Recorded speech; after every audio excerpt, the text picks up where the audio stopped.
Battle Through the Heavens. By Heavenly Silkworm Potato. Kabanata 1456. Nining Yellow Spring Peel. Bakit? Bahagyang nagulat si Xiaoyan matapos marinig ang mga salita ni Yao Lao. Huwag mong sabihin sa akin na sa tingin mo ay walang mangyayaring masama habang sinusupil ang Purifying Demonic Lotus Flame dahil lang naabot mo ang Daosheng class, hindi ba? Medyo kakaiba ang mga mata ni Yao Lao habang nakatingin kay Xiaoyan at tumawa. Hindi mo man lang magawa ito. Kumaibat ang sulok ng bibig ni Xiaoyan. Ang paglunok ng Heavenly Flame na nireranggo malapit sa dulo ay hindi na makakapagpapataas ng kanyang lakas, ngunit kasalukuyang sinasabi ni Yao Lao na hindi pa rin sapat ang lakas na ito. Hindi ba ito masyadong nakakagulat? Isa lang sa bawat isa sa nangungunang tatlong Heavenly Flame sa Heavenly Flame Rangkang. Paanong napakadaling supulan ang ganitong uri ng banal na bagay na nakakatakot sa lahat ng nilalang? Umiling si Yao Lao at mahinang bumantong hininga. Nabasa ko ang ilang sinaunang mga teksto habang ikaw ay nasa iyong retreat. Ang mga teksto ay maikling binanggit ang ilang impormasyon na may kaugnayan sa Purifying Demonic Lotus Flame. Ang apoy ng demonyo ay lumilitaw minsan sa bawat libong taon, ngunit walang sino man ang nakasupol nito kahit ngayon. Dapat ay mas mauunawaan mo pa ito. Nagbago ang ekspresyon ni Xiaoyan. Itinagilid niya ang kanyang bilang pagsang-ayon. Ang pagsilang ng Purifying Demonic Lotus Flame ay aakitin ang pinakamataas na dalubhasa sa mundong ito, ngunit walang matagumpay na napaamo ito kahit na sa maraming hitsura nito. Ito lamang ay sapat na upang patunayan kung gaano ito nakakatakot. Dahil nabigo ang mga dalubhasang pick na iyon, hindi ito masupol ni Xiaoyan gamit ang kanyang 1-star initial level na Daosheng na lakas. Kailangan mong maghanda upang supulan ang Purifying Demonic Lotus Flame. Seryoso ang ekspresyon ni Yao Lao habang nagsasalita siya. Ipinagyayabang na ni Xiaoyan ang lakas ng isang Daosheng. Kung bibigyan siya ng isang ordinaryong Heavenly Flame para lunukan, ang kanyang lakas ay hindi tataas ng husto, kaya kung nais niyang makabuluhang taasan muli ang kanyang lakas, kailangan niyang hanapin ang nangungunang tatlong Heavenly Flames. May kailangan ba ang 9 Seren Spring na iyon? Tanong ni Xiaoyan. Oo, dahan-daang tumango si Yao Lao. Kinuyam niya ang kanyang kamay, at lumitaw ang isang sinaunang madilim na pulang balumbon. Isang alon ng malamig na alon ang kumalat sa sandaling lumitaw ang scroll. Pinuno ng mga ripple na ito ang hangin sa paligid. Para bang isang malamig na dagat ng mga ulap ang lumitaw. Ang scroll na ito ay medyo mahiwaga. Ito ay isang tier 9 na medicinal formula na ginugol ko ng malaki para makuha. Ito ay tinatawag na 9 Yin Yellow Spring Peel. Habang sinusupil mo ang Purifying Demonic Lotus Flame, maaari mo itong ipasok sa katawan ng Purifying Demonic Lotus Flame. Pinunasan ni Yao Lao ang sinaunang balumbon na ito. Nagbayad siya ng malaking halaga para sa formula ng gamot na ito upang kunin ito mula sa mga kamay ng isang alchemist guro. Gayunpaman, kailangan mo ng pangunahing sangkap upang pinuhin ang 9 Yin Yellow Spring Peel na ito. Ang sangkap na iyon ay ang Spring Blood Crystal.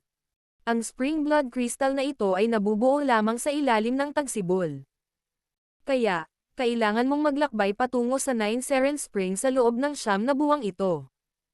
Doon kailangan mong kumuha ng Spring Blood Crystal at pagkatapos ay humanap ng oras para pinuhin ang isang 9 Yin Yellow Spring Peel. Sa pamamagitan lamang nito magkakaroon ka ng mas mataas na pagkakataon na masupol ang Purifying Demonic Lotus Flame. Napatingin ang mga mata ni Xiaoyan sa sinaunang dark red scroll. Dahan-dahan siyang tumango ilang sandali pa. Napakahalaga talaga sa kanya ng Purifying Demonic Lotus Flame. Sa makatuwid, kailangan niyang makuha ito anuman ang nangyari. Kung mabaigo siya sa pagkakataong ito, ang paghihintay ng 1,000 taon para muling lumitaw ang apoy ng demonyo ay magiging napakahirap para sa kanya. Maraming taon na ang nakalipas mula noong naghanda ako ng isang bagay upang makalunok ng Heavenly Flame. Marahang bumuntong hininga si Xiaoyan matapos matanggap ang sinaunang madilim na pulang scroll. Nipino lang niya ang ilang medicinal pill para makalunok ng Heavenly Flame nang masubak niya ang Green Lotus Core Flame at ang Falling Heart Flame. Simula noon, nilunok na lang niya ang ibang Heavenly Flames na natagpuan niya. Hindi na kailangang maghanda ng anuman. Hindi inaasahan na kailangan niyang gawin muli ang mga lumang hakbang na ito. Walang ibang paraan. Ang Purifying Demonic Lotus Flame ay hindi isang bagay na maihahambing ng 3,000 burning flame. Isipin na lang kung anong uri ng mahusay na nilalang ang Purifying Demonic Lotus Saint. Nabalitaan na ang kanyang pagkamatay ay dahil sa isang backlash mula sa Purifying Demonic Lotus Flame. Paliwanag ni Yao Lao. Oh, nanginig ang puso ni Xiaoyan matapos marinig ang chismis na ito. Bakas sa mukha niya ang seryosong ekspresyon. Ang Purifying Demonic Lotus Saint na iyon ay kahit siyam na bituin na si Dao Sheng. Kahit na ang gayong eksperto ay namatay sa Purifying Demonic Lotus Flame. Ang kanyang lakas ng 1-star Dao Sheng ay talagang hindi sapat. Mukhang kailangan kong ihanda itong 9-yin spring peel. Dahan-daw ang tumango si Xiaoyan.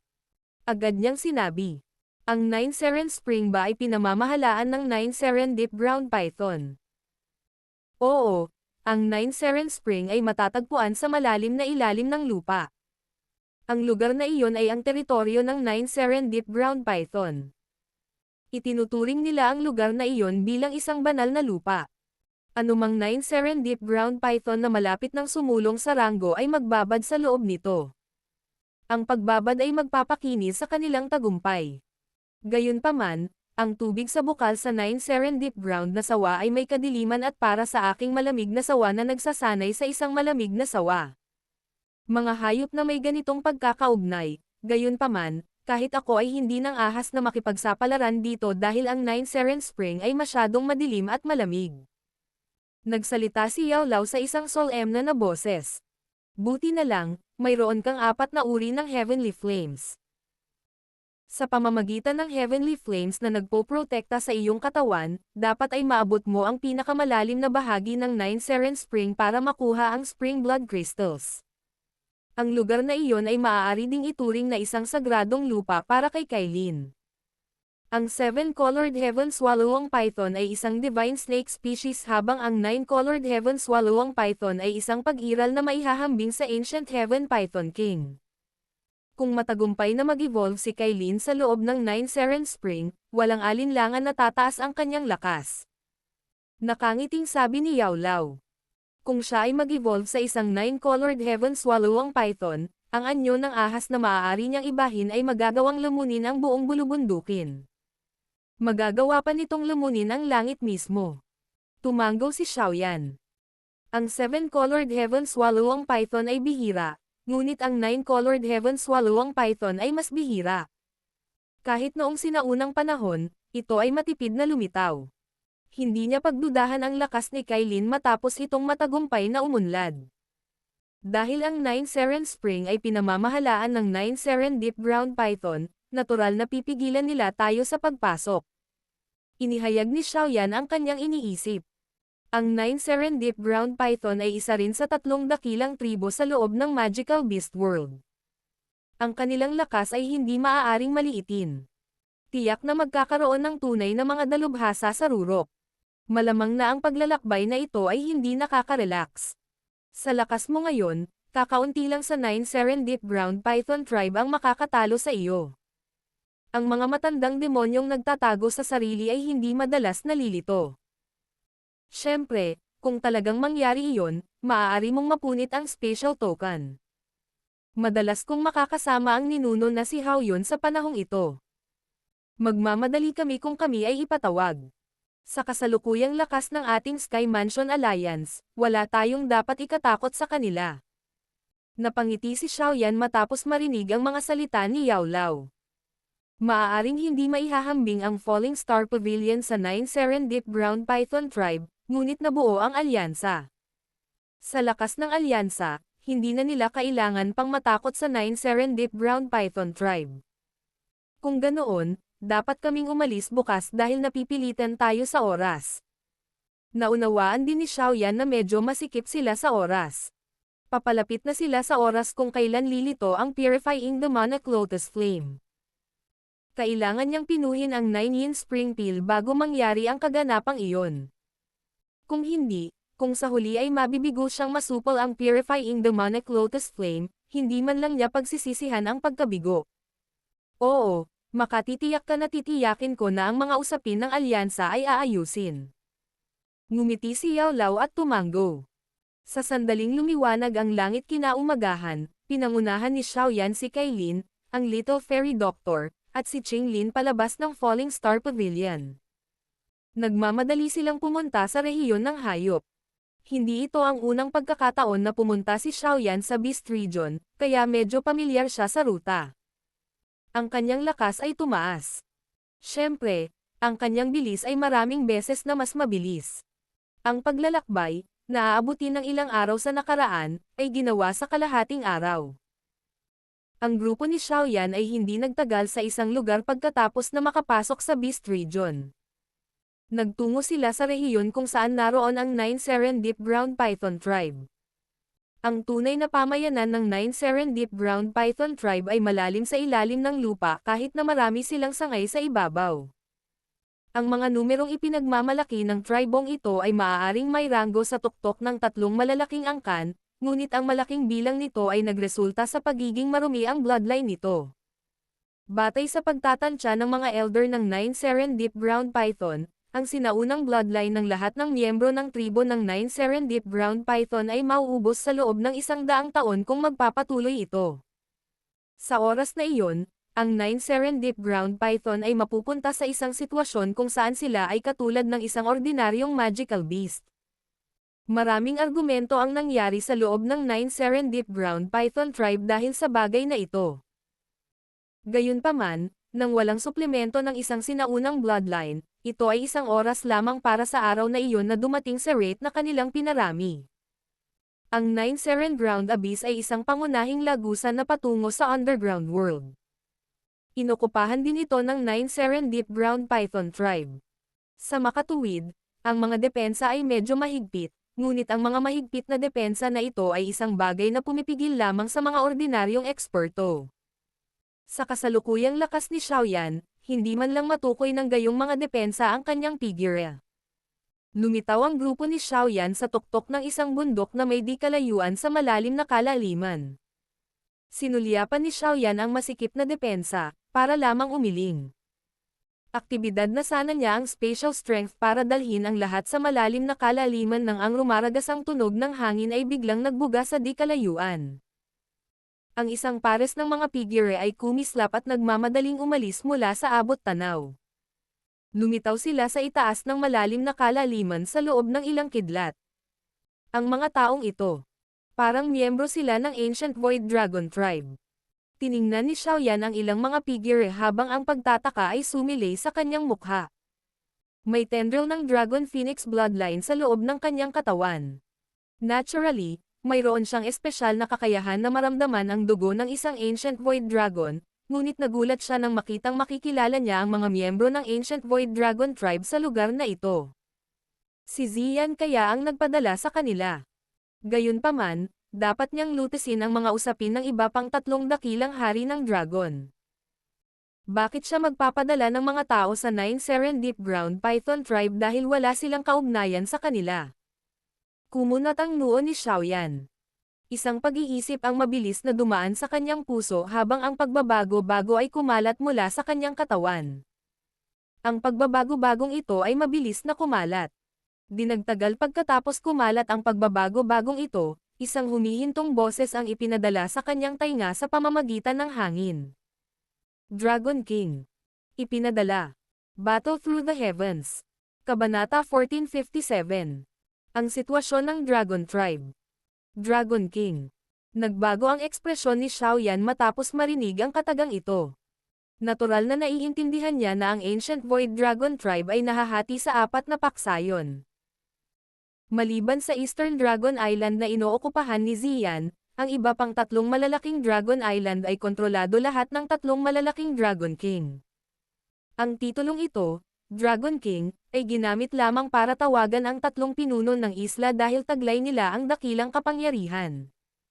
Hindi sila mga taong ipinadala ni Ziyan. Sa halip, sila ay mula sa iba pang 3 malalaking isla ng dragon. Kumunat ang noo ni Xiaoyan. Wala siyang natanggap na anumang balita na may kaugnayan sa Ancient Void Dragon Tribe pagkatapos umalis sa Eastern Dragon Island noon. Ang isla ay matatagpuan sa loob ng walang laman na espasyo. Hindi alintana kung gaano katindi ang labanan sa pagitan nila, hindi nito maaabot ang Central Plains. Malamang na walang sino man maliban sa Ancient Void Dragon Tribe mismo ang nakakaalam na sila ay nasa isang digmaang sibil. Sinong Dragon King ang nagpadala sa mga taong ito? Nag-iwan sila ng bakanteng espasyo para pumunta sa Nine Serendip Ground Python Tribe. Malamang na may iniisip sila. Namilog ang mga mata ni Xiaoyan. Dapat ay matagumpay na nakaalis si Ziyan sa kanyang pag-urong pagkatapos ng maraming taon. Pagkatapos niyang umalis sa kanyang pag-urong, tiyak na kakailanganin niyang lutasin ang digmaang sibil ng sinaunang tribo ng dragon. Gayunpaman, kung nais niyang pagisahin ang sinaunang tribo ng dragon, kailangan muna niyang tapusin ang tatlong dakilang hari ng dragon. Bagamat hindi alam ni Xiaoyan kung gaano kalakas ang tatlong dakilang hari ng dragon, tiyak na sila ay tunay na mga daosheng. Gayunpaman, hindi alam ni Xiaoyan kung gaano karaming mga bituin ang kanilang naabot. Mukhang kailangan kong humanap ng oras para makapasok sa walang laman na kaharian at mag-imbestiga. Maaaring tumaas ang lakas ni Ziyan pagkatapos niyang mag-retreat sa tulong ng Dragon Phoenix Bloodline, ngunit ang tatlong dakilang hari ng dragon na iyon ay pambihira rin. Kailangan kong tumungo at tumulong sa kanya. Bulong ni Xiaoyan sa kanyang sarili sa loob ng kanyang puso. Bukod dito, kung matagumpay na muling magkaisa ang Ancient Void Dragon Tribe, tiyak na tataas ang lakas nito. Sa kanyang relasyon kay Ziyan, magagawa niyang hilahin ang Ancient Void Dragon sa alyansa. Sa oras na iyon, kalimutan ang tungkol sa Hall of Souls, kahit ang Han Clan ay hindi maglalakas loob na maliitin sila. Napatingin ang mga mata ni Xiaoyan sa ilang mga figure mula sa malayo. Ang iilan sa kanila ay nakipag-usap sa ilang mga pinuno sa malalim na kalaliman bago ang mga pinuno ng kalaliman ay nagbukas ng landas at pinayagan ang grupong ito na makapasok. Ang Ancient Void Dragon Tribe ay kadalasang tumitingin sa ibang Magical Beast Tribe. Nagtataka ako kung bakit nagpadala ang Dragon King na ito ng mga tao dito. Kumunat ang noo ni Xiaoyan. Agad niyang iwinagayway ang kanyang manggas. Isang mayamang special force ang kumalat at bumalot sa grupo ni Kailin. Pagkatapos nito, yumanig ang kalawakan nang mawala ang lahat. Ang isang pares ng mga figure ay mabilis na nagmamadali patungo sa madilim na ilalim ng lupa. Ang ilang mga figure ay medyo malakas. Bukod dito, ang kanilang mga pisikal na katawan ay lumitaw din na napakalakas. Hindi sila nagpakawala ng anumang Daochi. Ang kanilang mga katawan ay parang mga falling star na lumilipad sa ilalim ng lupa. Patuloy na lumilitaw ang tunog ng sipol ng hangin. Commander Chin, iniisip ko kung makakatanggap tayo ng tugon mula sa Tribong 9 Serendip Ground Python sa pagkakataong ito. Kung handa silang tumulong, magagawa nating ganap na talunin ang Eastern Dragon Island at maging matagumpay sa digmaang ito. Isang lalaki ang nakatalikod habang pababa. Tanong niya sa isang malaking lalaki, na malapit lang sa harapan niya. Ang taong ito ay malinaw na makapangyarihan. Kahit sobrang lakas ng hangin, nagawa pa rin nitong maipasa ang boses sa tainga ng malaking lalaki. Dapat magtagumpay tayo. Ang Northern Dragon Island natin ay minsang nagtataglay ng Essence Blood na naiwan ng Ancient Heaven Serpent. Ang 9 Serendip Ground Pythons na ito ay nababaliw habang naghahanap ng mga bagay na nagtataglay ng kanilang sinaunang bloodline. Bukod dito, napagkasundoan nating bigyan sila ng lahat ng uri ng benepisyo. Siguradong hindi nila tayo matatanggihan. Kwadrado ang mukha ng malaking lalaki sa harapan at sobrang kapal ng kilay. Malabo siyang naglabas ng pressure. Maliwanag, siya ay isang taong karaniwang nasa posisyon ng awtoridad. Gayunpaman, mayroong isang tunay na Dragon Emperor sa Eastern Dragon Island. Tayo ay. Nag-alinlangan sandali ang isang lalaki bago nagsalita. Ang royal bloodline sa loob ng Ancient Void Dragon Tribe ay idiniin ang isang ordinaryong mandirigma. Ang pag-iisip lamang na ang kanilang kaaway ay isang sinaunang dragon na nagtataglay ng isang tunay na royal bloodline ay magiging sanhi ng pakiramdam ng mga puso ng mga ordinaryong sinaunang dragon warrior na medyo hindi natural. Walang kabuluhan na sabihin ang lahat ng ito. At saka, sino ang nakakaalam kung ito ay totoo? Ang Dragon King ay isang taong may tunay na royal bloodline. Kailangan lang nating makinig sa kanyang mga utos. Napakunot ang noo ng malaking lalaki na iyon habang tumugon sa malalim na boses. Naiintindihan. Ang mga taong iyon mula kanina ay maaari lamang na sumang-ayon nang marinig ang mga salita ng malaking lalaki. Ang malaking lalaking iyon na tinatawag na Commander Chin ay malamig na bamulong sa kanyang puso. Ang kanyang malaking kamay ay ikan-away. Lalakas na sana niya ang kanyang bilis nang makita niya ang isang pares ng mga figures sa ere sa di kalayuan sa ibaba. Dahan-dahang dumilat sa kanila ang walang pakialam niyang mga mata. Hindi sila miyembro ng 9 Serendip Ground Python Tribe. Mag-ingat. Ang malaking tao ay isang maingat na tao. Napasigaw siya sa malalim na boses matapos makita ang iilang figurang iyon.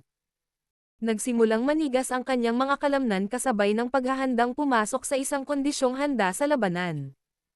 Yung nasa harap, mawala. Naikuyong ni Commander Chin ang kanyang kamao habang siya ay sumisigaw sa malamig na boses. Manatili ka rito. May itatanong ako. Unti-unting inangat ng isang payat na figure mula sa grupong iyon ang kanyang ulo nang marinig ang malamig na sigaw. Ang taong iyon ay si Xiaoyan. Sa sandaling ito, itinaas niya ang kanyang kamay at kinuyam ito sa direksyon ni Commander Chin. Atake. Naging malamig ang ekspresyon ni Commander Chin matapos makitang itinaas ni Xiaoyan ang kanyang kamay. Isang maringal na Daochi ang agad na lumabas sa kanyang katawan. Gayunpaman, ang Daochi na ito ay kagagaling lang nang siya ay natigilan ng matuklasan na ang nakapalibot na espasyo ay ganap na tumigas. Para silang mga puppet na kinokontrol ng iba at nawalan ng kakayahan na lumaban. Dahan-dahan silang bumaba at huminto sa harap ng payat na figure. Sino ka? Kami ay mga miyembro ng Ancient Void Dragon Tribe. Isang malakas na bagyo ang bumangon sa puso ni Commander Chin matapos makita na ang random na pag-atake ni Xiaoyan ay makakapidyo sa kanilang lahat. Siya ay isang 5-star daw zone kahit gaano pa ito ilagay. Gayunpaman, ang lakas na ito ay hindi nagbigay ng kaunting pagtutol sa mga kamay ng taong nasa harap niya. Kayo ba ay mga tao mula sa Northern Dragon Island, Southern Dragon Island, o Western Dragon Island? Napatingin si Xiaoyan kay Commander Chin at nagtanong sa mahinang boses. Agad na nanliit ang mga mata ni Commander Chin matapos marinig ang tanong na ito. Tanging ang mga miyembro ng clan ang nakakaalam na ang Ancient Void Dragon Tribe ay nahati sa 4 na isla. Paano nalaman ng taong ito, na biglang lumitaw, ang gayong sikreto? Hindi ko alam ang sinasabi mo. Walang ibinunyag si Commander Chin sa kabila ng pagkagulat sa kanyang puso. Sa halip, sumigaw na lang siya sa matigas na boses. Walang ekspresyon si Xiaoyan. Marahang idiniin ng kanyang daliri si Commander Chin. Isang madugong butas ang lumitaw sa kanyang katawan na may kasamang putok. Agad na umagos ang dugo mula rito. Ang dugo ni Commander Chin ay parang isang maliit na batis na tumulo sa kailaliman. Ikaw. Nanginig ang katawan ni Commander Chin matapos ang pag-ataking ito. Galit na nanlilisik ang kanyang mga mata kay Xiaoyan. Bang bang bang.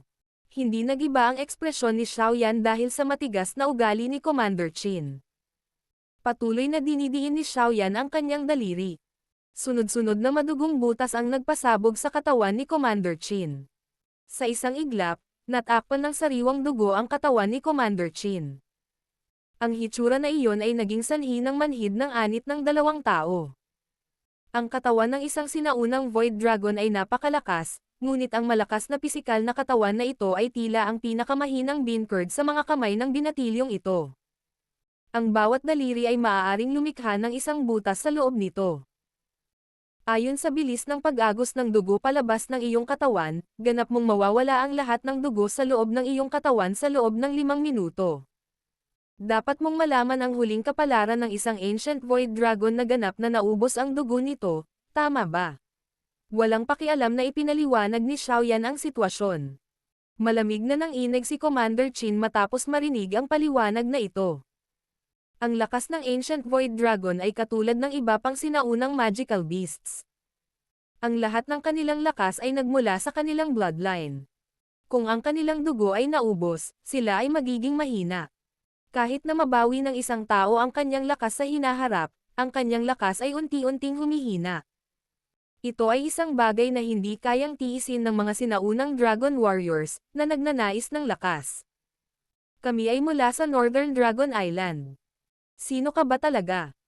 Ang aming Northern Dragon Island ay hindi kailanman nakasakit ng isang malakas na taong tulad mo. Nakahinga si Commander Chin ng malalim na hangin at sa wakas ay sumagot sa paos na boses. Ano ang kasalukuyang sitwasyon ng Ancient Void Dragon? Dahan-daang tanong ni Xiaoyan. Sa sandaling ito, ang sinaunang Dragon Tribe ay napunta na sa isang digmaang sibil. Ang tatlong malalaking Dragon Island ay sama-samang sumalakay sa Eastern Dragon Island. Gayunpaman, ito ay nauwi sa isang pagkapatas dahil ang isang bagong Dragon Emperor ay lumitaw sa Eastern Dragon Island. Bukod dito, ang Dragon Emperor ay ipinatawag pabalik ang mga sinaunang Dragon Elder na nagsasanay sa walang laman na kaharian. Ang kanilang lakas ay sumibol sa wakas, ngunit sa wakas ay sumibol ang kanilang lakas. Sa totoo lang pagkatapos maranasan ang mga pamamaraan ni Xiaoyan. Nagsimula na ba sa wakas? Bahagyang kumunot ang noo ni Xiaoyan at tahimik na bumuntong hininga sa kanyang puso. Hindi naging madali si Ziyan sa sandaling ito. Ano ang iyong layunin sa pagpunta sa Nine Serendip Ground Python Tribe? Tanong ni Xiaoyan. Upang bumuo ng isang alyansa sa Nine Serendip Ground Python Tribe upang harapin ang Eastern Dragon Island ng magkasama. Nagkatikip ang ngipin ni Commander Chin habang sumagot. Tinalikuran ninyong lahat ang pagmamalaki ng Ancient Void Dragons. Nagpaplano ka bang maghanap ng external reinforcement para harapin ang internal conflict ninyo? Nagbago ang ekspresyon ni Xiaoyan habang siya ay sumisigaw. Ito ang desisyon ng tatlong dakilang hari ng dragon. Hindi ito isang bagay na maaari nating kontrolin. Bukod dito, ang usapin ng alyansa ay matagal nang napag-usapan sa tribong Nine Serendip Dragon. Nandito lang kami para tanggapin ang kanilang tugon sa pagkakataong ito. Kahit na hulihin mo kami, may iba pang darating. Ano pang mga reinforcement ang hinahanap ng tatlong dakilang hari ng dragon maliban sa tribo ng Nine Serendip Dragon? Natahimik sandali si Xiaoyan bago biglang nagtanong. Agad na nagigting ang katawan ni Commander Chin nang marinig ang tanong na ito. Magsalita ka. Idiniin ni Xiaoyan ang kanyang daliri pasulong ng maramdamang naninigas si Commander Chin. Isang malalim na sigaw ang napalabas. Inimbitahan nila. Inimbitahan ang tribo ng Heaven Demon Phoenix. Pumayag na ang tribo ng Heaven Demon Phoenix na tumulong, ngunit gusto nilang pumayag ang tatlong dakilang hari ng dragon na hulihin at ibigay sa kanila ang bagong Dragon Emperor. Nanlamig ang puso ni Commander Chin matapos maramdaman ang pagnanais na pumatay mula sa boses ni Xiaoyan. Nagmamadali niyang sagot. Bastos. Naging malungkot ang ekspresyon ni Xiaoyan matapos ang mga salitang iyon. Hindi niya inaasahan na ang tatlong Dragon King ay kumilos ng ganito kawalanjiya. Hindi lang nila nilabag ang mga alituntunin ng tribo at nasangkot ang ibang mga tribo sa isang panloob na labanan kundi nangako pa silang ibibigay ang Dragon Emperor ng tribo sa kanilang mga formal na kaaway, ang Heaven Demon Phoenix Tribe. Ang tatlong bastos na ito. Madilim at siksik ang mga mata ni Xiaoyan. Malinaw niyang naunawaan na kung ang tribo ng Heaven Demon Phoenix at ang Nine Serendip Ground Python ay bubuo ng isang alyansa sa tatlong malalaking Dragon Island, ang Eastern Dragon Island ng Ziyan ay talagang haharap sa napipintong panganib. Battle Through the Heavens. Kabanata 1458. Underground Seren Snake Network. Nanginig ang katawan ni Commander Chin matapos makitang galit na galit si Xiaoyan. Nagmamadali niyang itinikom ang bibig. Mukhang nasa masamang sitwasyon si Ziyan. Nagmamadaling sumulong si Kailin at nagsalita ng nakakunot ang noo. Magmadali ba tayo sa walang laman na kaharian at tulungan sila? Namilog ang mga mata ni Xiaoyan. Umiling siya ilang sandali at sinabing, walang nagmamadali ngayon. Hanggat ang mga eksperto mula sa tribo ng Heaven Demon Phoenix at ang tribong Nine Serendip Ground Python ay hindi tumungo sa walang laman na kaharian, si Ziyan ay dapat na kumapit. Kailangan nating ipagpaliban ang tribo ng Heaven Demon Phoenix at ang Nine Serendip Ground Python. Marahang tumanggaw si Kailin at tumigil sa pagsasalita nang marinig ang planong ito. Matapos magdesisyon sa loob ng kanyang puso, muling nakakuha si Xiaoyan ng ilang impormasyon mula sa bibig ni Commander Qin. Handa na lang niyang ipagpatuloy ang bagay na iyon pagkatapos na wala nang masabi si Commander Qin. Pwede mo na ba kaming pakawalan? Nasabi ko na sa iyo ang lahat ng gusto mong malaman. Mahinang nagsalita si Commander Qin. Karamihan sa dugo sa loob ng kanyang katawan ay nawala na. Magiging baldado talaga siya kapag nagpatuloy ito. Walang pakialam na iniwas ni Xiaoyan ang kanyang mga mata kay Commander Qin. Ang kanyang mga daliri ay dumiin sa hangin at agad na tinatakan ang Daoqi sa loob ng katawan ng ilang individual na iyon. Ikinumpas niya ang kanyang manggas at itinapon ang mga ito sa isang madilim na puwang sa malalim na bangin. Mayroong hindi mabilang na bilang ng mga lagusan sa kailalimang ito. Kahit na ang 9 Serendip Ground Python Tribe ay hindi malinaw na sabihin kung saan patungo ang bawat lagusan. Ang mga taong ito ay itinapon sa loob na may selyadong Daoqi. Kung nakaligtas man sila ay depende sa kanilang swerte. Tara na, pupunta tayo sa 9 Seren Spring. Hindi na nanatili si Xiaoyan pagkatapos makipag-usap sa ilang taong iyon. Ikinumpas niya ang kanyang kamay at nanguna habang nagmamadaling sumugod sa ilalim ng lupa. Si Kailin, ang Little Fairy Doctor, at si Kailin ay sumunod malapit sa likuran. Ang lupain ng mundo sa ilalim ng lupa ay lubhang komplikado, ngunit ang grupo ni Xiaoyan ay nakahanda na para sa kanilang paglalakbay. Nakakuha sila ng isang detalyadong mapa. Kaya naman, sa loob ng isang oras, narating na nila ang underground world. Naglakbay sila sa paligid ng ilang mga tribo ng ahas at sa wakas ay narating nila ang pangunahing lugar ng 9 Serendip Ground Python sa loob ng kalahating oras o higit pa, ang underground na Seren Snake Network. Ang underground na Seren Snake Network ay kung saan matatagpuan ang punong tanggapan ng 9 Serendip Ground Python. Isa itong banal na lugar sa puso ng marami sa mga tribo ng ahas. Bilang isang banal na site, ang underground na Seren Snake Network na ito ay natural na binabantayang mabuti. Kahit isang ordinaryong ahas ay hindi makakapasok. Talagang karapat-dapat itong maging isa sa 3 malalaking tribo ng Magical Beast World. Napakaraming eksperto sa loob ng bulubunduking ito. Lumitaw ang grupo ni Xiaoyan sa isang burol malapit sa underground na Seren Snake Network. Nakatingin ang kanilang mga mata sa bulubundukin sa di kalayuan habang sila ay nagbubulungan sa kanilang sarili. Hindi inaasahan na makikita ko ang tribang taong ahas sa lugar na ito. Bukod dito ang laki na ito ay maraming beses na mas malaki kaysa sa aking tribo. Medyo nagulat din si Kailin habang nakatingin siya sa mga tribo ng taong ahas sa kapatagan at napasigaw. Minsan kong nabasa ang genealogy ng tribo. Ang aking tribo ay lumipat sa vast Tiger Desert matagal na ang nakalipas, ngunit hindi ko alam kung kami ay nanggaling sa Beast Region na ito. Napangiti si Xiaoyan. Ang kanyang mga mata ay dumausdan sa mas malalim na bahagi ng underground network habang sinasabi niya. Ang 9 Seren Spring ay dapat nasa pinakamalalim na bahagi ng underground network, ngunit maraming mga nakatagong eksperto ang naroroon sa lugar na iyon. May ilang mga eksperto sa klase ng Bansheng. Medyo mahirap kung iistorbahin natin sila, kaya dapat itago ninyong lahat ang inyong mga aura. Naiintindihan. Tumango ang grupo ni Kailin matapos marinig ang utos ni Xiaoyan. Ang 9 Serendip Ground Python ay medyo malakas. Ang kanilang grupo ay nakipagsapalaran sa teritoryo ng kabilang partido. Kahit na si Xiaoyan ay nagtataglay ng lakas ng Daosheng, malamang na hindi siya magkakaroon ng madaling panahon kung matuklasan sila. Swish! Ikinaway ni Xiaoyan ang kanyang manggas. Ang espasyo sa paligid niya ay mabilis na naging distorted bago mahigpit na binalot sa lahat. Nag-iba-iba ang espasyo at kakaibang naglaho ang lahat.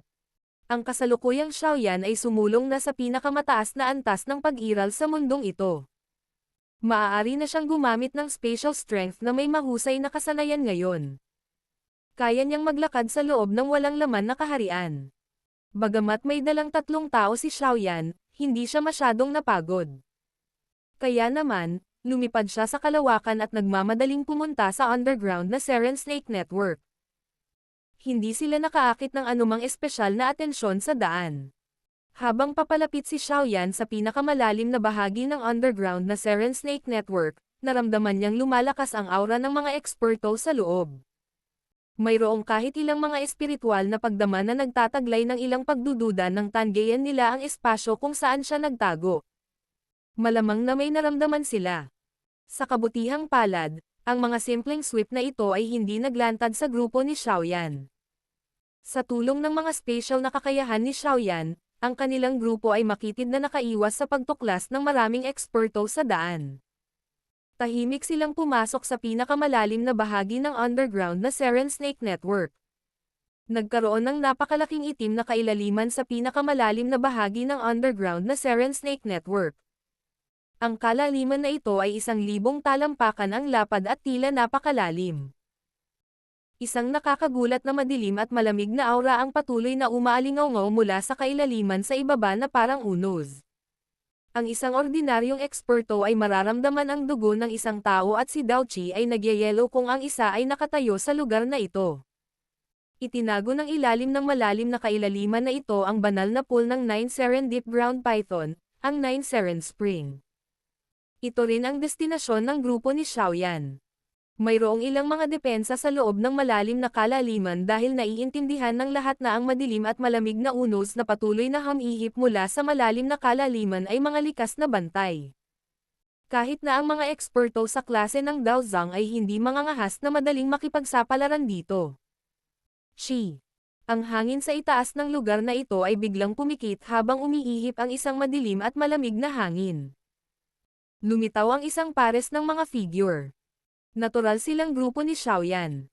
Sinulyapan ni Xiaoyan ang malalim na kailaliman pagkatapos lumitaw.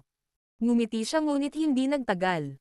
Ang kanyang manggas ay iwinagayway muli, at isang siksik na special force ang bumalot sa grupo. Pilit nitong tinakasan ang napakalamig na unos at sumugod sa ilalim ng itim na kailaliman na iyon. Napakalalim ng kalaliman. Kahit na sa bilis ni Xiaoyan, nakita niya lamang ang lupa ng kailaliman pagkatapos ng halos 10 minuto. Isang napakalaking lawa ang lumitaw sa kanyang mga mata habang papalapit siya sa lupa. Kumalat mula rito ang isang madilim at malamig na aura na maaaring mag-freeze ng Dao Qi sa loob ng katawan ng isang tao. Ang lawa ay napakalaki. Madilaw-dilaw ang tubig sa loob nito. Tila may mga bakas ng parang sariwang dugong kinang na dumadaloy sa loob ng malalim na dilaw na kulay na ito. Mga butil ng maputlang dilaw na singaw na hinaluan ng mahinang dugo at pagkatapos ay tumulo mula rito. Sa wakas, ang singaw ay tumaas at umihip sa langit. Ito ang maalamat na 9 Seren Spring. Nakahinga ng maluwag si Xiaoyan matapos tingnan ang dilaw na lawa. Dahan-dahan siyang lumapit dito. Naramdaman niya ang isang madilim at malamig na enerhiya na pumapasok sa kanyang katawan habang papalapit siya sa 9 Seren Spring. Masyadong madilim at malamig ang lugar na ito. Maging ang 9 Seren Deep Ground Pythons ay hindi makakayanan ito ng matagal. Kaya naman, walang pupunta sa lugar na ito maliban kung may espesyal na pangyayari. Nagbibigay ito sa atin ng sapat na oras. Malumanay na nagsalita si Little Fairy Doctor. Malayo ang layo niya sa lawa. Ang madilim at malamig na puwersa sa lugar na ito ay naging dahilan upang maging siya ay makaramdam ng labis na kakilakilabot. Tumanggaw si Xiaoyan. Sa wakas ay huminto siya sa tabi ng 9 Seren Spring at yumuko. Hinawakan ng kanyang kamay ang lawa, para lamang makarinig kaagad ng mainit na tunog. Isang malalim na dilaw na nagyayelong kristal ang nagsimulang mabilis na umakyat sa kanyang braso. Talagang malakas ito. Hindi nakakagulat na kahit ang guro ay nagsabi na hindi niya maabot ang ilalim ng tagsibol na ito. Bahagyang nagulat si Xiaoyan matapos maramdaman kung gaano kakilakilabot ang madilim at malamig na puwersa nitong 9 Seren Spring. Nagsimulang umikot ang kanyang heavenly flame sa loob ng kanyang katawan. Sa wakas ay tumagos ito at mabilis na natunaw ang layer ng yelo. Kailin, papasok ako sa ilalim ng spring at kukuha ng spring blood crystal. Dapat kang pumasok sa spring kapag nagtagumpay ako. Tutulungan kitang bantayan. Itinaas ni Xiaoyan ang kanyang kamao, inikat ang kanyang ulo, at kinausap si Kailin sa tabi niya. Tanging sina Xiaoyan at Kailin lamang ang nakalapit sa tagsibol sa kanilang grupo. Nagawa itong lapitan ni Xiaoyan dahil sa kanyang lakas at sa Heavenly Flame habang si Kailin ay natural na makakalapit dito dahil sa kanyang konstitusyon. Oo, dapat kang mag-ingat. Bumalik ka na lang kung hindi mo magawa. Bahagyang tumango si Kailin at nag-aalala sa kanya sa seryosong boses. Masyadong nakakatakot ang madilim at malamig na puwersa nitong Nine Seren Spring. Mahirap isipin na maaaring umiral ang ganitong matinding lamig sa mundong ito. Noong una ay nag-alinlangan siya kay Yao Lao nang marinig niyang sinabi nito na ang lugar na ito ay maaaring magpapahintulot sa kanya na sumulong sa isang nine-colored heaven swallowing python. Gayunpaman, ngayon ay naunawaan niya na ito ay isang tunay na posibilidad. Tumango si Xiaoyan. Siya ay kasalukuyang isang tunay na Daosheng, na may 4 na uri ng Heavenly Flame na nagbabantay sa kanya. Hindi siya naniniwala na hindi niya kayang labanan ang madilim at malamig na puwersa ng Nine Seren Spring. Lahat kayo ay dapat magtago ng inyong sarili habang ako ay nasa Nine Seren Spring upang maiwasang matuklasan ng iba. Muling kinausap ni Xiaoyan ang grupo ng Little Fairy Doctor sa likod niya. Nang walang pag-aaksaya ng oras, isang mayamang langit na apoy ang nagsimulang mabilis na tumulo mula sa hindi mabilang na mga butas sa kanyang katawan. Ang isang nakakatakot na mataas na temperatura ay nakipag-ugnayan sa malamig na singaw, at isang puting fog ang nagsimulang sumabog sa lahat ng direksyon. Splash! Marahan na bamantong hininga si Xiaoyan na may seryosong ekspresyon pagkatapos ipatawag ang Heavenly Flame. Gumalaw ang kanyang katawan, at sumugod siya sa Nine Seren Spring. Pagkatapos nito, sumugod siya sa ilalim ng bukal sa bilis na parang kidlat. Sizzle! Sizzle! Isang puting usok ang tumaas matapos tumalon si Xiaoyan sa Nine Seren Spring. Patuloy na lumilitaw ang mga bumubulusok na bula. Maliwanag, ito ay resulta ng Heavenly Flame. Kinawayan ni Kailin ang kanyang kamay at ikinalat ang puting haligi ng usok na iyon. Nakahinga lang siya ng maluwag nang hindi na lumalabas ang usok. Ang kanyang magagandang mata ay dumapo sa Little Fairy Doctor at Qinglin habang sinasabi niya. Dapat itago muna natin ang ating sarili at pag-usapan kung ano ang gagawin pagkatapos lumabas si Xiaoyan. Oo, ang Little Fairy Doctor at si Qinglin ay tumango pagkatapos marinig ang kanyang mga salita. Parehong kumikislap ang katawan nila habang nagmamadaling pumunta sa paligid na dilim. Pinigilan din ang kanilang mga aura. Si Kailin ay umatras din sa kadiliman sa gilid matapos makita ang Little Fairy Doctor at Qinglin na nagtatago. Ang paligid ng Nine Seren Yellow Spring ay muling naging ganap na tahimik. Ang paminsan-minsang tunog ng rumaragasang hangin ay lumitaw sa kalangitan sa itaas. Sa kabutihang palad, walang sino man ang nakipagsapalaran sa malalim na kalaliman upang siyasatin. Battle Through the Heavens. Kabanata 1459. Kailaliman ng Nine Seren Spring. Chi. Isang figure ang dumaan sa magulo-dilaw na lawa na parang kidlat na bilis. Nagtagal ang apoy sa paligid ng figure. Sa bawat oras na ang apoy ay nakipag-ugnay sa nakapalibot na tubig, naglalabas ito ng sunod-sunod na mainit na tunog. Tunay ngang karapat-dapat itong maging Nine Seren Spring. Nakakatakot ang madilim at malamig na puwersang taglay nito. Ang katawan ni Xiaoyan ay mabilis na sumugod patungo sa ilalim ng spring. Isang seryosong ekspresyon ang unti-unting lumabas sa kanyang mukha kasabay nito. Ang madilim at malamig na puwersa na nasa loob ng Nine Seren Spring ay tila kaya nitong palamigan ang Daoqi. Naramdaman pa rin ni Xiaoyan na namamanhid ang kanyang mga paa kahit na pinoprotektahan siya ng kanyang Heavenly Flame. Ang umiikot na Daoqi na umiikot sa kanyang katawan ay nagsimulang magpakita ng mga palatandaan ng pagiging tamad. Mukhang kailangan kong pataasin ang aking bilis. Hindi ito isang lugar na maaari kong manatili ng matagal. Ang paggamit ng Heavenly Flame upang labanan ang madilim at malamig na puwersa ay naubos ang Daoqi ni Xiaoyan. Bagamat si Xiaoyan ay umabant na sa klase ng Daosheng at nakontrol ang natural na enerhiya, ang madilim at malamig na puwersa na pumuno sa tagsibol na ito ay hindi maisip. Bukod dito, hindi na-control o na-absorb ni Xiaoyan ang enerhiyang ito. Mas mabilis na gumalaw ang katawan ni Xiaoyan matapos ang pag-iisip na ito sa kanyang puso. Ang kanyang bilis ay pumailan lang muli habang ang isang malalim na daanan ng tubig ay nilikha sa likod habang siya ay lumangoy.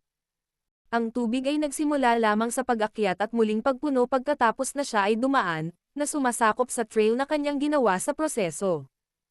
Ang Heavenly Flame ay mabilis na tumalon habang si Xiaoyan ay nakipagsapalaran ng mas malalim sa Nine Seren Spring. Habang siya ay nakikipagsapalaran ng mas malalim, ang madilim at malamig na puwersa ay lumago ng ilang beses. Sa huli, kinailangan ni Xiaoyan na gamitin ang lahat ng kanyang lakas upang iikot ang kanyang Dao Qi at ikalat ang malamig na Qi na sumalakay sa kanyang katawan. Nagtataka ako kung gaano kalalim ang Nine Seren Spring na ito. Kung magpapatuloy ito, maaari lang akong tumalikod at bumalik. Tumingin si Xiaoyan sa ilalim ng lawa, na ganap na madilim. Bahagya siyang nagkunot ng noo. Kailangan niyang tiyakin na mayroon siyang sapat na Dao Qi para sa paglalakbay pabalik. Ang madilim at malamig na puwersa sa loob ng Nine Seren Spring na ito ay tila nagtataglay ng espesyal na epekto ng pagguho ng Dao Qi.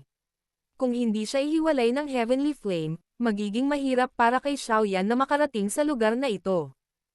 His. Isang mahina ngunit hindi pangkaraniwang tunog ang nalipat sa tainga ni Xiaoyan habang siya ay nababahala nitong Nine Seren Spring. Bigla niyang naramdaman ang mabilis na pagkompres ng tubig sa likod niya. Bang! Biglang sumuntok si Xiaoyan sa likod niya nang lumakas ang agos ng tubig. Ang nakakatakot na puwersa sa kanyang kamao ay gumamit ng isang espesyal na paraan upang tumagos sa daloy ng tubig at walang awa na bumasag sa isang itim na figure, na naghiwalay sa figure sa proseso.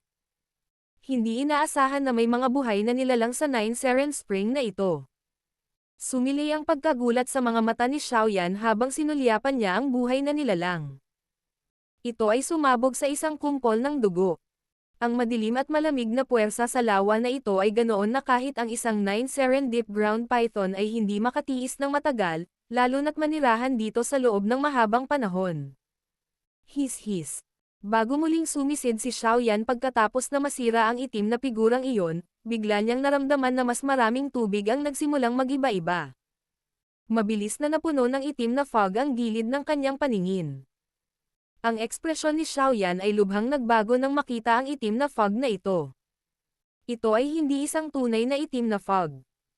Sa halip, ang itim na fog na ito ay binubuo ng hindi mabilang na bilang ng mga kakaibang itim na ahas na may hindi pangkaraniwang kaliskis. Ang sumisitsit na tunog ay inilalabas mula sa mga kakaibang ahas na ito. Chi. Ang mga kakaibang ahas na ito ay nagpalawak ng kanilang mabangis na bibig habang sila ay malayo pa kay Xiaoyan.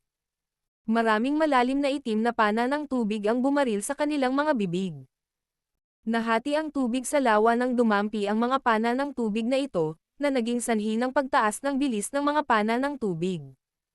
Ang hagong na tunog ng mga palaso na sumusugod pasulong ay yumanig sa nakapalibot na tubig ng lawa hanggang sa nagbuga ito ng malalim na pagsabog.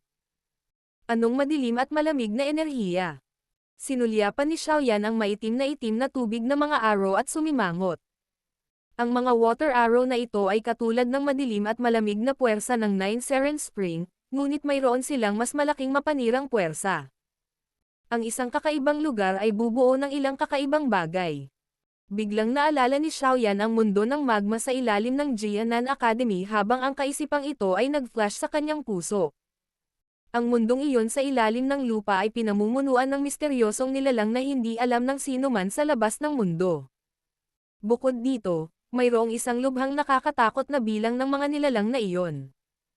Hindi ako dapat masangkot sa mga kakaibang bagay na ito. Kung hindi, mauubos ko ng sobra si Dao Qi. Gumalaw ang katawan ni Xiaoyan. Biglang tumaas ang kanyang bilis nang siya ay naging kidlat na pamunit sa lawa. Mabilis itong sumugod sa ilalim ng Nine Seren Spring, ngunit ang mga kakaibang itim na ahas na iyon ay mabilis na lumiko habang nakatakas si Xiaoyan. Naghabol sila sa lahat ng direksyon. Mabilis na pinakawalan ni Xiaoyan ang kanyang lakas hanggang sa limitasyon. Kahit na siya ay malalim sa ilalim ng tubig, ang kanyang nakakatakot na bilis ay lumikha pa rin ng mga after images sa daan. Ang mga after images na ito ay natagos ng toneladang water arrow na ipinuputok mula sa likuran. Anong mga bagay na nakakagambala? Ang mga kakaibang ahas na ito ay patuloy na sumusunod kay Xiaoyan na parang mga uod sa kanyang mga buto anuman ang kanyang pinabilis. Sa wakas, naging malamig ang ekspresyon niya. Tumingin siya sa likod bago hinawakan ang kamay. Isang kumpol ng apoy ang lumitaw sa loob nito. Pagkatapos ay itinapon niya ang apoy pabalik bago ito pumailanglang. Ang apoy ay naging apoy na ulap na nagkalat. His-his. Ang ulap ng apoy pagkatapos ay kumalat sa isang dagat ng apoy. Hindi man mapuksa ang madilim at malamig na puwersa, ang mga kakaibang ahas na iyon ay nauwi pa rin sa pagbangga sa dagat ng apoy dahil sa hindi nila paghinto sa oras. Sinunog ng mataas na temperatura ang lahat ng kakaibang ahas na nakabangga dito sa isang iglap. His-his. Ang mga kakaibang ahas na iyon ay nagsimulang magpakita ng kakilakilabot nang maramdaman nila ang nakakatakot na apoy na ito. Matapos mamatay ang isang malaking grupo sa kanila, sa wakas ay tumigil sila at hindi ng ahas na umaban. Nanatili silang nakatalikod at patuloy na nagpaputok ng mga itim na pana ng tubig mula sa malayo upang dahan-daang patayin ang dagat ng apoy. Habang sinusubukan ng mga kakaibang ahas na ito ang kanilang makakaya upang patayin ang apoy, kumilos si Xiaoyan at nagmamadaling bumaba. Sa wakas, tinalikuran niya sila. Ang Nine Seren Spring na ito ay talagang hindi isang ordinaryong lugar. Ang mga kakaibang ahas na iyon ay hindi masyadong makapangyarihan, ngunit ang kanilang maitim at malamig na tubig na mga palaso ay masyadong mabangis. Kahit na ang isang piling bansheng ay makakaramdam ng kakilakilabot kung hampasin ng isa. Nakahinga ng maluwag si Xiaoyan matapos na makatakas sa mga nakakagambalang bagay na iyon. Nilaybot ng kanyang mga mata ang lugar sa ibaba, para lamang matuklasan na may lumitaw na glow. Itinoon niya ang atensyon at binilisan ang takbo. Ilang sandali pa, sa wakas ay lumitaw siya sa kumikinang na lugar. Ito ba ang ibaba ng Nine Seren Spring? Isang napakalaking buhangin na ibabaw ang lumitaw sa harap ni Xiaoyan. Hindi mabilang na mga fragment ng bato na kasing laki ng kamao ang nakalatag sa lupa. Isang kinang ang kumukutitap mula sa mga pira-pirasong bato na ito. Ang liwanag na ibinibigay ang dahilan kung bakit medyo maliwanag ang ilalim ng lawa. Ang Nine Seren Spring ay dapat umabot ng malalim sa ilalim ng lupa. Kung ako ay makikihalubilo dito, kahit ako ay magiging yelo. Tiningnan ni Xiaoyan ang lugar habang siya ay bumagal. Sinimulan niyang hanapin ang tinatawag na Spring Blood Crystal, ngunit nagulat siya nang malaman niyang wala siyang nakitang Spring Blood Crystal kahit saan man siya tumingin. Walang Spring Blood Crystals dito. Lahat kaya ay kinuha ng Nine Seren Deep Ground Python. Medyo naging pangit ang ekspresyon ni Xiaoyan matapos ang mahabang paghahanap niya ay nauwi sa wala. Siya ay gumugol ng isang malaking halaga ng pagsisikap upang makarating sa lugar na ito. Kailangan ba niyang bumalik na walang dala? Iligtas. Ako. Isang mahinang helenghing ang biglang tumagos sa tubig at pumasok sa tenga ni Xiaoyan habang siya ay nakasimangot. Sino? Biglang nagbago ang ekspresyon ni Xiaoyan matapos marinig ang mahinang boses na ito. Si Dao Qi ay lumabas mula sa kanyang katawan na may putok. Maingat niyang nilaybot ang kanyang mga mata sa paligid. May ibang tao ba dito? Bakit parang wala siyang naramdaman? Gayunpaman, ganap na nawala ang boses na iyon nang itutok ni Xiaoyan ang kanyang isip at hinintay ito. Parang ilusyon lang lahat ng narinig niya kanina. Baka nagkamali ako ng narinig. Bahagyang kumunot ang noo ni Xiaoyan. Gayunpaman, naunawaan ng kanyang puso na imposibleng mali ang pagkarinig ng mga bagay sa kanyang antas. Dahan-dahan niyang ibinaba ang ulo at bumagsak sa buhangin. Pagkaraan ng ilang sandali ay nag-alinlangan, bigla niyang kinuyam ang kanyang kamay sa kanyang harapan. Clash! Isang thumbprint ang nabuo sa mabuhanging lupa matapos abutin ni Xiaoyan ang kanyang kamay. 1,000 talampakang laking metal na kadena ang biglang tumambad sa mga mata ni Xiaoyan habang ang mga mabuhanging bato ay gamulong. Pinaikit ni Xiaoyan ang kanyang mga mata matapos makita ang napakalaking metal chain na ito na lumitaw. Hinawakan niya ang kamay niya at dahan-daang hinugot ang metal chain. Pagkatapos nito, nagsimula ring manginig ang lupa bago tumaas mula sa lupa ang isa pang 3 kadena ng metal. Ang mga metal na kadena ay konektado sa isang parang bundok na outcropping. Imposibleng ilipat ito sa pamamagitan ng paghatak. Ang mga mata ni Xiaoyan ay walang pakialam kung saan konektado ang mga metal na kadena. Nakatitig ang kanyang mga mata sa gitna ng apat na tanikala. May malaking kumpol ng itim na putik doon. Kinuwayway ni Xiaoyan ang kanyang kamay habang pinag-aaralan ang kumpol ng putik. Nagkalat ang putik sa proseso. Nalantad ang bagay sa loob matapos magkalat ang putik. Ito ay isang tao. Isang tao na ang katawan ay tuyong-tuyo at nanlata na parang kalansay. Napakalakas ng aura ng taong ito. Ito ay malamang na isang elite na Daosheng na ang lakas ay umabot sa ikatlong bituin. Bakit siya ikinulong sa lugar na ito? Ungol ni Xiaoyan. Gulat ang bumungad sa kanyang mga mata habang nakatingin sa mala-skeleton na figure ng tao. Iligtas mo ako, iligtas mo ako, iligtas mo ako at kukunin ko ang buong 9 Serendip Ground Python na maging subordinate mo. Biglang iminulat ng nangungunot na figure ng tao ang kanyang dalawang mata habang nakatingin sa kanya si Xiaoyan. Medyo baliw ang mga matang iyon habang nakatitig kay Xiaoyan. Isang paus na dagandong ang umalangaw-ngaw sa ilalim ng tagsibol na ito. Ito ay tila sigaw ng isang multo, na nagpapalamig ng puso sa proseso. Battle Through the Heavens. Kabanata 1460. Yao Ming. Nakakunot ang noo ni Xiaoyan habang pinag-aaralan niya ang nangungunot na figure ng tao. Ang figure ay nakipaglaban sa loob ng mga restraint ng metal chain. Matagal bago nagtanong si Xiaoyan. Sino ka? Bakit ka na-trap dito? Huhu. Ang mala-skeleton na figure ng tao ay naubusan ng malaking lakas sa pakikibaka kanina at nagsimulang humihingal. Nararamdaman ni Xiaoyan ang sobrang dilim at malamig na enerhiya na ibinubugaw mula sa apat na malalaking metal chain na iyon, na nakakapagod sa Daoqi ng figure. Naging sanhi ito ng figure na manatili sa isang napakahinang estado, ngunit hindi ito makapinsala sa kanyang buhay. Ang tanging magagawa ng figurang ito ay mabuhay sa dulo ng kanyang huling hininga sa gitna ng walang hanggang pagkahapon na ito.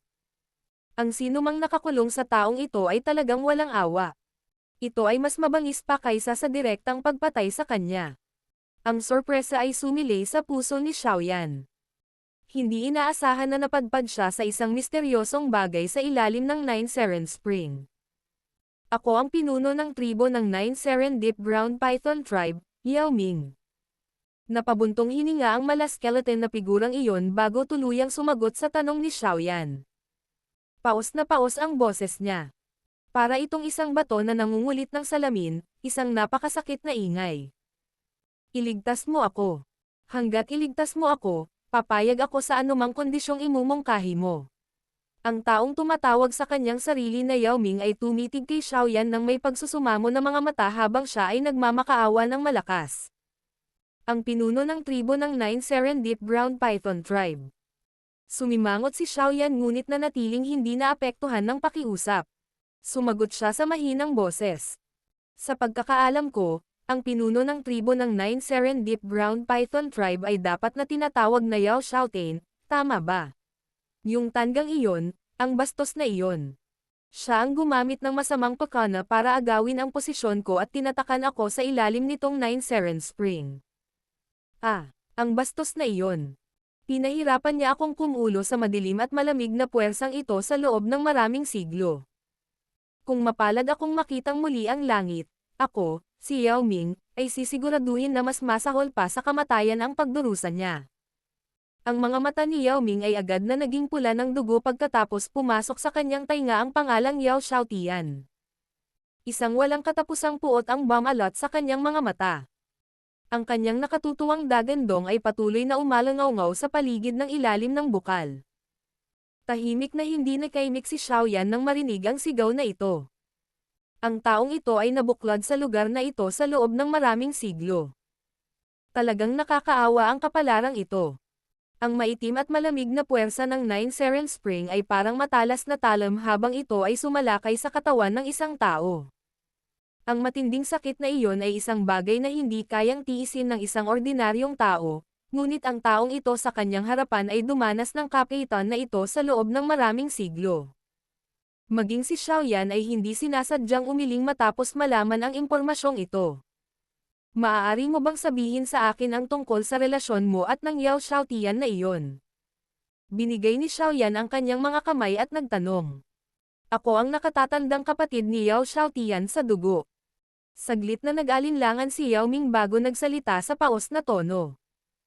Ako dapat ang tunay na kahalili bilang pinuno ng tribo ng Tribong 9 Serendip Ground Python. Marami sa mga elder sa tribo ang pumabor sa akin. Karaniwang imposible para kay Yao Xiaotian na maging pinuno ng tribo. Naiintindihan din niya ito sa kanyang puso. Kaya naman, kadalasan ay labis siyang gumagalang sa akin, ngunit lihim siyang gumagawa ng masamang balak. Nilason muna niya ako at pagkatapos ay inatake ako ng hamina ang aking lakas. Sa wakas, tinatakan niya ako sa ilalim nitong 9 Seren Spring. Bakit hindi ka na lang niya pinatay? Iyon ay magliligtas sa kanya ng maraming problema. Tanong ni Xiaoyan.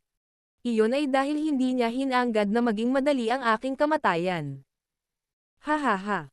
Ang kapatid kong ito ay talagang hindi pangkaraniwang mabuti ang pakikitungo sa akin. Hindi napigilan ni Yao Ming ang mapaos na tawa matapos maabot ang huling pangungusap na ito. Ang kanyang pagtawa ay napuno ng kanyang paghihirap at galit. Tahimik si Xiaoyan. Handang isakripisyo nina Xiaoding at Xiaoli ang kanilang buhay para protektahan siya. Kaya naman, hindi niya maisip kung paanong ang dalawang ito, na magkapatid, ay nauwi sa labis na pagkamuhi sa isa't isa. Nais mong iligtas kita. Dapat mong maunawaan na si Yao Xiaotian ay kasalukuyang pinuno ng angkan ng 9 Serendip Ground Python Tribe. Siguradong magagawa niyang manyobrahin ang maraming elder. Malamang na hindi magiging maganda ang iyong kapalaran kapag lumitaw ka.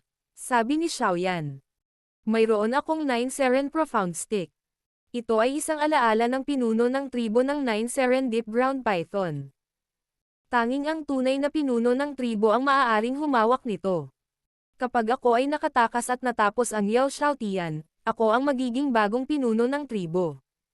Ang ibang mga elder ay hindi maglalakas loob na salakayin ako. Nagmamadaling paliwanag ni Yao Ming. Ano ang iyong lakas? Gaano kalakas ang Yao Xiaotian na iyon? Pinaikit ni Xiaoyan ang kanyang mga mata at nagtanong. Isa lamang akong intermediate level na Bansheng noong ako ay nabuklad dito.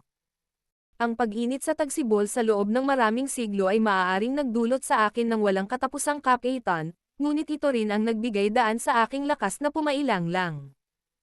Naabot ko na ang 2-star Daosheng class.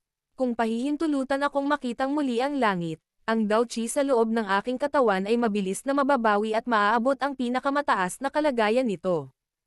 Sabi ni Yao Ming. Bukod dito, si Yao Xiaotian ay nasa tuktok lamang ng klase ng Dao Zone habang ako ay isang Bansheng noon. Sa kanyang talento, malamang na naabot niya ang isang 1-star na lakas ng Daosheng pagkaraan ng maraming taon, ngunit siya ay may pinagkakatiwalaang tulong. Ito ang unang elder ng 9 Serendip Ground Python Tribe. Ayon sa aking mga hula, ang elder na ito ay dapat na magkaroon din ng lakas ng isang 1-star Daosheng sa ngayon. Noon, tinulungan din ng matandang asong ito si Yao Xiaotian sa malubhang pananakit at pagsilyo sa akin. 2 1-star Daoshengs. Bahagyang nabigla ang puso ni Xiaoyan nang marinig ang lakas na ito. Ang 9 Serendip Ground Python na ito ay talagang nagtataglay ng matibay na pundasyon. Posibleng pangalanan ang dalawang tunay na piling tao na si Daosheng sa tribo. Kung ang isa ay idagdag itong Yao Ming sa halo, mayroong kabuuang 3 sa mga Daosheng. Ang ganitong lakas ay talagang karapat-dapat na naruroon sa isa sa 3 pinakamalaking tribo sa mundo ng Magical Beast. Ang ikinagulat ni Xiaoyan ay ang Yao Ming na ito ay hindi kasing lakas ng kanyang inaasahan. Marahil ito ay dahil sa kanyang pisikal na katawan. Ang isang Magical Beast sa huli ay medyo naiiba sa isang tao. Ang pinakamalaking sagabal ko ay ang 2 taong ito. Ang 9 Serendip Ground Python Tribe ay makokontrol ko kapag sila ay napuksa. Young friend, ikaw ang magiging tagapagligtas ko. Ako, si Yao Ming, ay maaaring hindi isang mabait at palakaibigang tao, ngunit tinutupad ko ang aking salita. Kapag nakontrol ko na ang 9 Serendip Ground Python Tribe, gagawin ko ang lahat ng aking makakaya upang tumulong na matupad ang anumang kahilingan mo. Ang mga mata ni Yao Ming ay kumikinang habang nakatingin kay Xiaoyan at nagsalita sa malalim na boses. Ikinuyom ni Xiaoyan ang kanyang kamao sa ilalim ng kanyang manggas, ngunit hindi siya kaagad sumagot. Kumikislap ang kanyang mga mata. Nag-iisip siya ng paraan para masira ang alyansa ng tatlong Dragon Island at naisip din niyang maghanap ng ilang panlabas na partido para tulungan si Xian mula nang marinig niya ang nangyari. Gayunpaman, hindi siya nakaisip ng isang magandang ideya kahit gaano pa siya kahirap mag-isip. Pagkatapos ng lahat, ang Nine Serendip Ground Python Tribe ay hindi isang paksayon na maihahambing ng Profound Sky Sect. Ang tribong ito ay nagtataglay ng malaking lakas. Maaari niyang labanan ang tribong ito kung tatawagan niya ang ilang eksperto mula sa alyansa, ngunit walang alinlangan na medyo mahirap kung susubukan ni Xiaoyan na hawakan ito ng mag-isa.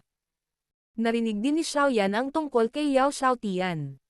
Ang taong ito ay talagang gumamit ng lahat ng uri ng mga pakana upang makamit ang kanyang mga layunin. Siya rin ay malamig at walang awa. Nag-aalala lang siya kung ano ang makukuha niya. Dahil sa kanyang karakter, tiyak na ngayon siya sa isang alyansa sa tatlong Dragon Islands upang labanan ang Eastern Dragon Island ni Xian, ngunit kung nakakuha siya ng marami. Sa oras na iyon, makakaharap si Xian sa maraming kalaban.